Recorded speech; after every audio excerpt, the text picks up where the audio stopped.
I'm here with Franko. He is a assistant producer at Square Enix, and he is working on the game Wakfu. Now, this game is described as a tale of tactics, politics, and nature. So I have to ask you, how did you get inside my brain, and why are you making this game specifically designed for me? Well, I'm glad you asked that, Casey. I mean, we've been following you for a while, and I'm surprised you haven't seen us before. But no, seriously, it's a great game. It's got an ecosystem that's built in. It's got a politics system. Players become the actual governors of nations, so they have to be voted in by the other players, and it's a tactics-based game with a ton of strategy, especially when it comes to combat. Now, as far as MMOs are concerned, this game is really interesting because it seems to take a page from, like, Ogre Battle and Final Fantasy Tactics, and that it is a tactical, turn-based strategy MMO.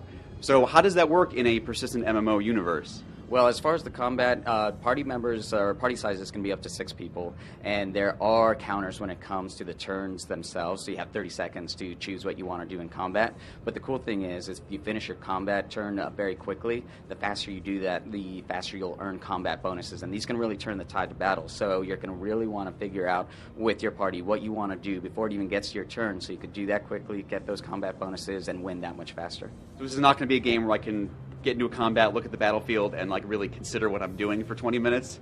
Well, not for 20 minutes, but you'll be able to consider it while either other party members take their turns, or if you're doing PvP while the combatants take their turns. You're going to see the initiative order. You'll be able to really take charge of the battlefield. You'll be able to lay out what's going on in the arena and then figure out, do I want to move to a particular location before it even gets to you? So, yeah, you'll have to think ahead.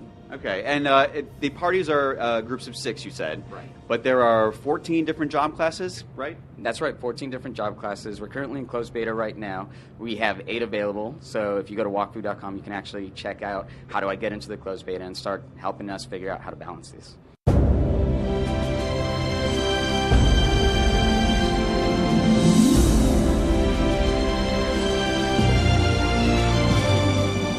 And these aren't just simple things like fighter, mage, monk. These are some really sort of crazy character classes, right? Oh yeah, definitely. So we just added the Zeller, which is essentially a time mage. By the way, Zeller spelled backwards, Rolex. So, very clever. We also added this career, which is a berserker. Nothing too clever with the name, but I'll let you go figure that one out. And there's also a character that basically gambles as it plays, right? Absolutely. So that's the Echo Flip class, and that works exactly like you're talking about. Maybe there's a particular ability that will do some extreme damage to an enemy, or maybe you're going to take some damage as a result. So it's a gambling class. You got to figure out, am I feeling lucky?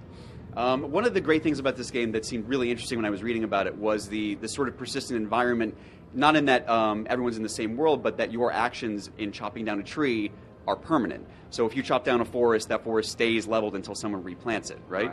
Right, that's exactly right. So you can actually make plants or even some of the animals in the world go extinct. So everything in Wakfu, just about everything in Wakfu, is craftable. And you get these resources from those plants, from those animals, from certain monsters. And if you go over-harvest, those can go extinct. So it's up to players to repopulate those things as well.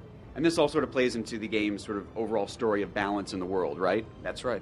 So Wakfu takes place 1,000 years after the age of DOFUS, where there's ogres, actually, that essentially caused this deluge with his tears after a very tragic event. These islands have then cropped up, and there's this energy called Wakfu, and the players, the heroes, need to figure out how to utilize this energy, how to balance it to prevent that type of catastrophe from happening again.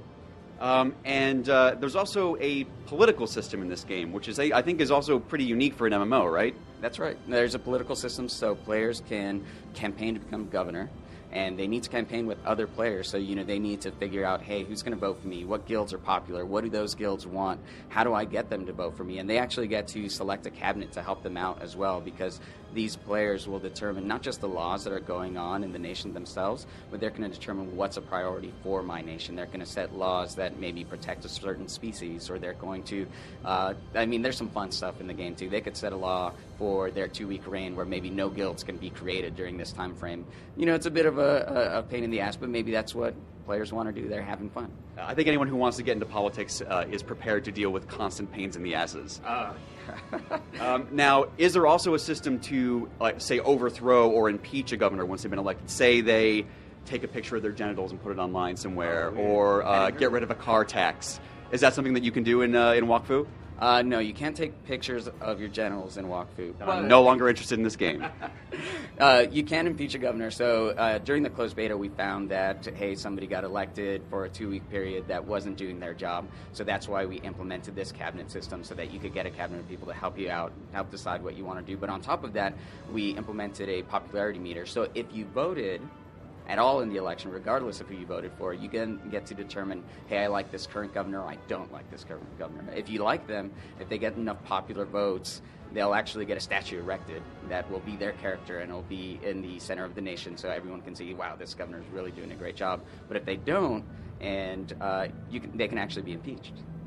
I was talking to you earlier before the interview started, and I said that every time I learned something about this game, it made me want to play it even more.